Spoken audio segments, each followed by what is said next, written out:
네, 안녕하십니까. 서울평가국회의원 박주민입니다. 지금부터 국가 등의 괴롭힘 소송에 관한 특례법안 발의에 관련된 기자회견을 진행하려고 합니다. 오늘 참석해 주신 분들 먼저 소개해 드리도록 하겠습니다. 김득중 금속노조 쌍용자동차 지부장님 참석하셨습니다. 네, 그리고 윤충렬 마찬가지 쌍용자동차 지부 수석 지부장님 참석하셨습니다.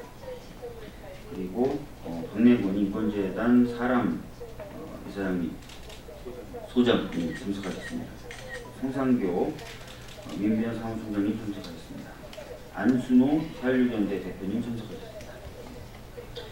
먼저 제가 간단하게 이 법안의 내용 관련돼서 말씀을 드리고요. 그 다음에 김득중 지부장님, 박내근 소장님, 송상교 사무총장님, 그리고 안순호 대표님이 차례로 관련돼서 말씀을 해주시겠습니다. 이 법안은요, 전략적 공세소송이라고 불리는 소송들을 막는 법안입니다. 전략적 공세소송이라고 하는 것은 소송을 통해서 권리구제를 하겠다라는 것이 목적이 아니라 특정인의 권리 행사를 막으려고 제기되는 소송을 이야기합니다. 미국의 경우에는 이런 전략적 공세소송을 막는 법안들이 마련이 되어 있습니다.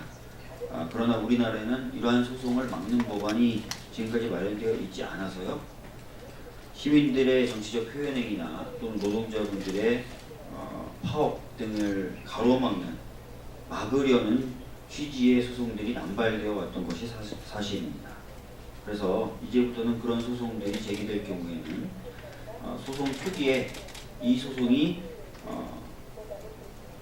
괴롭힘을 목적으로 한 소송이다. 그러니 각하를 해달라고 신청을 하고 그 신청에 대해서 사법부가 우선적으로 판단을 해서 만약에 괴롭힘을 목적으로 한 소송이다라고 하면 조기에 각하시키는 제도를 내용으로 하고 있습니다.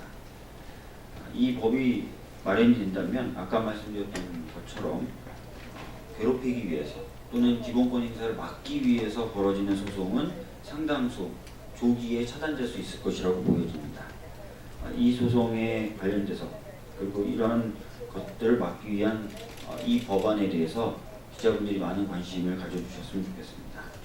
그럼 이어서 관련된 발언들을 듣도록 하겠습니다. 먼저 김득중 지부장님 말씀 듣도록 하겠습니다. 예, 금속노조 쌍용자동차 지부장 김득중입니다. 많은 얘기를 하고 싶은데요. 간략하게 좀 정리를 해왔습니다. 아시는 것처럼 지난 9월 경찰청 인권침해조사위원회는 2009년 쌍용자동차 노동자에 대한 국가폭력이 사실임을 입증하는 조사 결과를 좀 내놓았습니다. 9년 만에 국가가 경찰이 살인진압을 했다는 공식적 인정하고 이 법이 있었음을 자인한 것입니다. 당시에 100여 명이 넘는 조합원이 형사처벌을 받았고 국가로부터 24억 손배 가압류 청구를 당했으면서 또 퇴직금과 부동산이 가압류됐습니다. 경찰이 위법한 진압 과정에서 일어난 장비 파손에 대한 배상하라는 것입니다. 손해배상 청구는 지금도 법원에 계류 중에 되어 있고 지난 9년 동안 저희들은 30명의 동료와 가족들이 죽어야 했습니다. 쌍용자동차 해고 노동자들이 겪은 손배 가압류의 고통은 청구 소송이 제기되는 순간부터 시작됐습니다. 평생 듣도 보도 못한 24억의 숫자 감이 오질 않습니다. 죽을 때까지 벌어도 갚을 수 없는 금액임을 확신했습니다.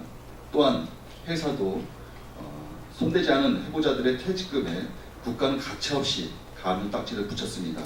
가족이 살고 있는 집도 가압류했습니다. 그런데도 정부는 마치 우리가 불법을 저질렀기 때문에 그에 대한 처벌도 손해배상과 가압류를 한 것인 양 잘못된 정보를 국민 앞에 이야기합니다. 단 한 번이라도 진압 과정에서 진압 과정에 대한 무리가 없었는지, 기본권 침해 요소는 없었는지, 우리를 기소한 검찰이 손배소 원고 대리인 법무부가 판결을 내리는 법원이 제대로 단 한 번이라도 제대로 살펴보고 소송을 걸었더라면 어땠을까요? 조금은 덜 억울하지 않았을까? 단 한 명이라도 살릴 수 있지 않았을까? 법을 만드는 국회에, 법을 집행하는 사법부에, 소송을 제기하고 감장하는 정무기관에 저희들은 묻고 싶습니다. 법은 노동권에 행사하는 노동자에게 유독 엄중하고 가혹하게 적용되고 되어왔습니다. 정당 권리를 행사하지 못하도록 포기하도록 하는데 초점을 맞춰 있는 것이 현실입니다. 지나간 시간을 되돌릴 수는 없습니다. 죽은 동료는 돌아오지 않습니다. 그럼에도 이번 발의된 박주민 의원의 괴롭힘 소송 방지 특례법이 반드시 통과되기를 바랍니다. 다시는 누군가가 기본권을 행사했다는 이유로 괴롭힘 소송을 당하지 않기를 바랍니다. 국민을 보호해야 할 국가가 오히려 국민의 생존권을 위협하는 소송을 남발하는 현실이 개선되기를 저희들은 바랍니다. 그런 바람으로 오늘 이 자리에 함께하고 있습니다. 고맙습니다. 예, 인권재단 사람의 소상으로 일하고 있는 박래구입니다. 저는 인권운동하면서 경찰에 의해서 손해배상 청구 소송을 당했었고 지금도 그 소송이 진행되어 있는 것들도 있습니다. 한 가지 예를 들어보면 2011년도에 있었던 한진중공업 김진숙 노동자가 그 85 크레인에서 농성할 때 희망버스를 조직해서 시민들이 달려갔었거든요. 그때 제 이름으로 통장을 개설했는데 그것을 빌미로 해서 저에게 손해배상 청구 소송을 진행을 했었습니다. 다행히 1심 재판부가 이 건에 대해서는 그 요건이 미흡하다고 해서 기각을 해서 일단 벗어나기는 했지만 앞으로 2심, 3심이 또 남아있는 상황입니다. 또 세월호 참사와 관련해서 집회를 주도했다고 하는 이유로 해서 손해배상 청구 소송을 또 당하고 있습니다. 이렇게 집회 시위가 헌법에서 보장되고 있는 기본권임에도 불구하고 집회 시위의 자유를 제한하기 위한, 억압하기 위한 방식으로 형사처벌과 더불어서 이런 민사소송이라고 하는 이런 방법을 국가가 또 동원하고 있습니다. 기업이 노동자들의 파업권을 옥죄는 방식의 그런 손해배상 청구 소송을 했던 것을 그대로 여기에 적용을 해서 진행하고 있는 것 같습니다. 이런 부분들이 남발되고 있는 것들이 정말 남용을 막아야 되고 이런 제도 장치가 좀 마련되어야 한다고 생각합니다. 만약 이대로 이것이 허용이 된다면 기본권을 행사하는 게 굉장히 위축될 수밖에 없고 제한당할 수밖에 없습니다. 형사처벌을 당하고 또 민사소송, 경제적인 압박까지 당하면서 권리를 포기해야 되는 이런 상황들이 없게 되기를 이 법을 통해서 빨리 제정이 되어서 이런 일이 없기를 바랍니다. 예, 이상입니다. 예, 민주사회를 위한 변호사 모임의 송상교 사무총장입니다. 방금 여러분이 말씀하셨듯이 집회에 참가했다는 이유로 국가의 시책에 반대했다는 이유로 노동자로서 헌법에 보장된 기본권인 노동 3권을 행사했다는 이유로 수억에서 수십억 원에 이르는 손해배상을 제기당하고 또 가압류로 인해서 퇴직금이나 통장, 부동산에 대한 가압류까지 당하면서 경제생활이 완전히 붕괴당하고 이러한 일이 지금 계속 반복하고 있는 것이죠. 우리가 전략적 공세소송이라고 부르지만 좀 더 본질적으로 이런 소송의 유형을 표현하는 것이 괴롭힘 소송이라고 생각합니다.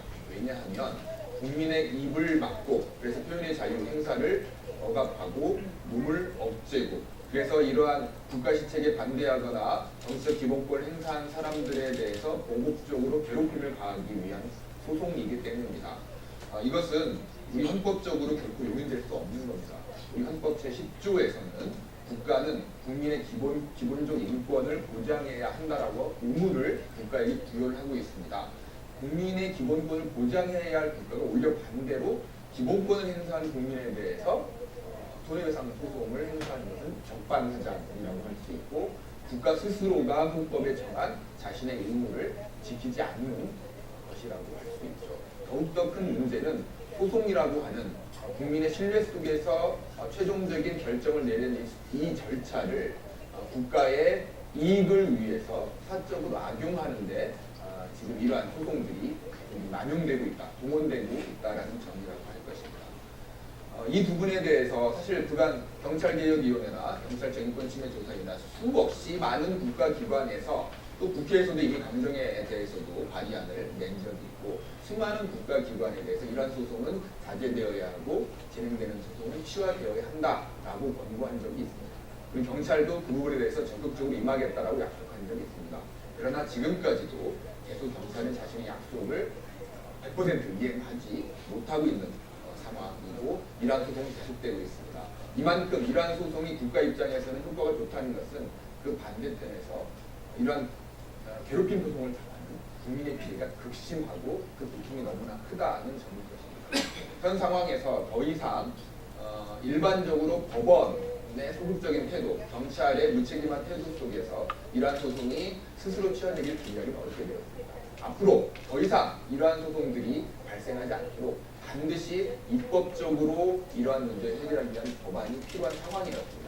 그래서 오늘 박주민 의원을 이 대표 발의하는 이 법안은 그런 의미에서 매우 진전되고 매우 절실하고 필요한 법안이라고 할 것입니다. 그리고 이 법안에 대해서는 이미 대법원이 용역을 맡겨서 민사소송학회에서 이미 작년에 보고서를 냈었고 그 보고서에서 또 이러한 유사한 내용의 법안이 필요하다라고 하는 보고를 낸 적이 있습니다. 따라서 대법원도 이러한 제도를 만드는 것에 대해서 반대를 함으로 넘는 것이죠. 국회가 자신의 임무를 다하고 하루빨리 이러한 법안이 국회에서 통과되어서 더 이상 이러한 괴롭힘 소송을 위해서 노동자, 집회에 참여한 시민들, 국민들이 괴롭힘을 당하는 일이 없도록 했으면 좋겠습니다. 감사합니다. 예, 지금 말씀은 좀 다 들었고요. 이제 기자회견문 낭독을 하도록 하겠습니다. 안순호 사일용연대 대표님하고 윤충렬 쌍용자동차지부 수석 부지부장님께서 수고해 주시겠습니다. 경찰청 인권침해 사건 진상조사위의 진상조사 결과 이명박 박근혜 정권에서 경찰이 집회 시위 및 노동쟁의를 하는 국민을 상대로 불법 폭력 진압을 해온 것이 드러났다. 특히 100만 개 어르신의 사망을 불러온 민중 총궐기에 대한 불법 진압과 쌍용차 노동자들의 파업에 대한 불법 진압은 청와대가 개입한 국가폭력이었음이 드러나 충격을 안겼다. 진상조사위는 이와 같은 국가폭력에 대한 경찰의 공개 사과를 공고하고 가해자인 경찰이 피해자인 국민에게 손해배상 청구 소송을 제기한 백남기 농민 사망 사건과 쌍용차 사태에 관하여 소취하를 권고했다. 그런데 어떤가? 경찰은 진상조사위의 소취하 권고에도 불구하고 대임을 운운하며 피해자인 국민에 대한 손해배상 청구 소송을 계속하고 있다. 또한 세월호 추모 집회 및 한진중공업 정리해고 문제 해결을 위한 희망버스 집회 관련 손해배상 청구 소송에 대해서도 경찰개혁위원회가 손해배상 소송에 대한 신중한 검토를 공고했고 경찰 역시 공고 내용에 부합하도록 최선을 다하겠다고 약속했으나 경찰은 약속을 뒤집고 조정에도 사실상 응하지 않았다. 지난 정권 동안 사법 절차를 이용해 국가폭력 피해자인 국민에게 책임을 전가하고 피해자에게 이중의 고통을 안겨준 경찰의 태도는 변함이 없는 것이다. 국가송무의 지휘 책임자인 법무장관과 이번 소송을 지휘하는 서울고검의 안일한 태도 역시 실망스럽기 그지없다. 기본권 소유의 보루라 자처하면서도 소송 절차를 기본권 행사에 대한 보복적 조치로 악용하는 국가와 기업의 태도에 눈감아온 사법부 역시 비난으로부터 자유로울 수 없다. 가장 근본적인 해결책은 헌법상 기본권을 보장할 의무를 지는 국가가 기본권 주체인 국민을 상대로 기본권 행사를 이유로 손해배상 청구 소송을 하는 것 자체를 자제하는 것이다. 이를 위해서 기본권 행사에 대한 괴롭힘 소송 절차를 조기에 종결하고 국가와 기업이 가압류를 통해 재산을 동결함으로써 기본권을 행사한 국민과 노동자를 괴롭히지 못하도록 민사소송과 집회에 관한 특례를 규정할 필요가 있다. 오늘 더불어민주당 박주민 국회의원이 이와 같은 내용을 담은 국가 등의 괴롭힘 소송에 관한 특례 법안을 발의한다. 이 법안이 하루빨리 국회에서 논의되고 통과되어 더 이상 국가와 기업이 소송 절차를 악용해 국민의 기본권 행사를 위축시키는 일이 없기를 바란다.